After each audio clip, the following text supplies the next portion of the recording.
ગુજરાતની એક એવી પવિત્ર ભૂમિ છે જે ભૂમિમાં અનેક સંતો થઈ ગયા, જેમનું ખાલી નામ બોલીએ તો પણ મનમાં શાંતિ થાય.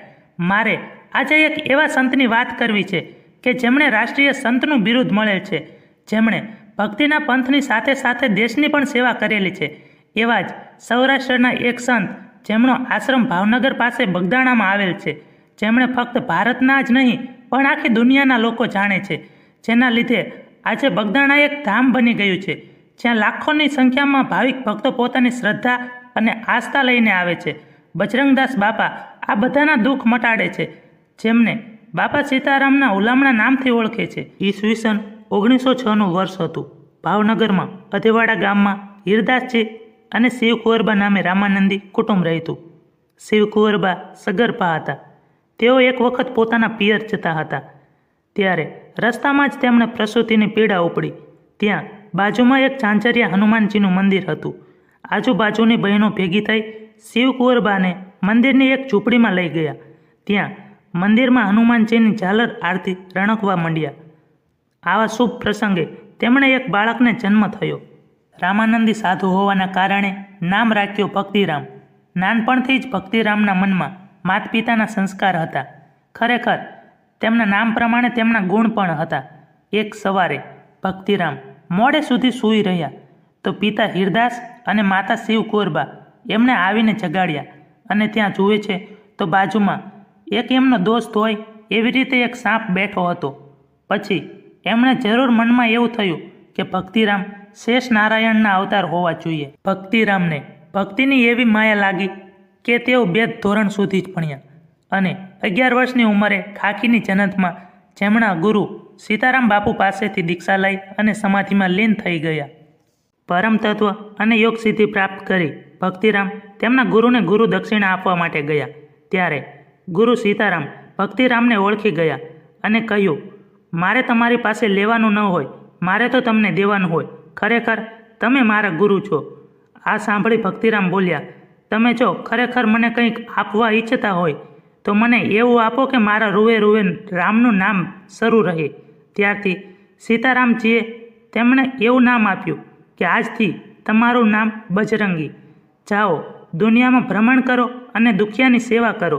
તમને આખા જગતમાં બજરંગદાસ બાપા તરીકે ઓળખશે. ભક્તિરામ આખા જગતમાં બાપા બજરંગદાસ અને બાપા સીતારામના નામથી ઓળખવા લાગ્યા. એકવાર ભ્રમણ કરતાં કરતાં બાપા મુંબઈ આવી પહોંચ્યા. ત્યાં લોકોને તેમનો પરિચય થયો. બન્યું એવું કે એક ગોરો અમલદાર પોતાની ગાડીમાંથી નીકળ્યો અને રસ્તામાં બાપા અને બીજા સેવકોને પાણીની ડોલો ભરતા જોયા. આ જોઈને ગોરો અમલદાર તેમની ભક્તિ વિશે ખરાબ બોલવા લાગ્યો અને કહ્યું, જો તમે ખરેખર સંત હોય તો કોઈ ચમત્કાર બતાવો. બાપા એ જ વખતે જ્યાં ઊભા હતા ત્યાંના ત્યાં જ પણાઠી વાળીને બેસી ગયા અને ખાડો ખોદવા લાગ્યા. લોકો ટોળે વળીને આ જોવા લાગ્યા. બાપાએ ત્યાં ખાડામાંથી ખારા પાણીનું મીઠું પાણી કરી નાખ્યું અને આ સમયે ગોરો અમલદાર બાપા સીતારામના પગમાં પડી ગયો અને પોતાની માફી માંગવા લાગ્યો. બાપા સીતારામ ગુરુજીની આજ્ઞા પ્રમાણે ભ્રમણ કરવા લાગ્યા. ભ્રમણ કરતાં કરતાં તેમનો પહેલો મુકામ થયો સુરત, જ્યાં તેઓ બેગમપુરા સાવેરિયા રોડ ઉપર લક્ષ્મીનારાયણ મંદિરમાં રહ્યા. ત્યાંથી તેઓ ચાલતા ચાલતા હણોલ ગામે રણજીત હનુમાન મંદિરમાં 7 વર્ષ રહ્યા. તેમના ભ્રમણ દરમિયાન તેઓ ભાવનગર જાડેજાને ત્યાં પણ રહ્યા. ત્યાંથી તેઓ પાલીતાણા, જેસર અને કલમોદર બાપા 3 વર્ષ રહ્યા. બાપાના ભ્રમણ દરમિયાન તેમના હાથે ઘણા બધા ચમત્કાર થયા હતા. બાપા તો માત્ર ફક્ત એક જ વાક્ય બોલતા કે મારા વહાલાની મરજી. ભ્રમણ કરતાં કરતાં બજરંગદાસ બાપા બગદાણા આવી પહોંચ્યા. તે સમયે તેમની ઉંમર 41 વર્ષ હતી. ત્યાં બાપાએ ત્રિવેણી સંગમ જોયો. બાપાને 5 મૂળ તત્વો જોવા મળ્યા: બગદાણા ગામ, બગડ નદી, બગડેશ્વર મહાદેવ, બગડાલમ ઋષિ. બજરંગદાસ બાપા પછી કાયમને માટે બગદાણામાં જ રોકાઈ ગયા. બાપાએ બગદાણામાં પણ ઘણો વિસ્તાર કર્યો. બજરંગદાસ બાપા 1941માં બગદાણામાં આવ્યા. 1951માં આ આશ્રમની સ્થાપના કરી. 1959માં અન્ન ક્ષેત્ર શરૂ કર્યું. 1960માં ભૂદાન હવન કર્યો. 1962માં આશ્રમની હરાજી કરી અને ભારત અને ચીનના યુદ્ધ સમયે લશ્કરને મદદ કરી. 1965માં ફરીથી આશ્રમની હરાજી કરી ભારત અને પાકિસ્તાનના યુદ્ધ સમયે લશ્કરને મદદ કરી. સંત ભૂમિ સૌરાષ્ટ્રની અને એમાં રૂડું બગદાણા ગામ.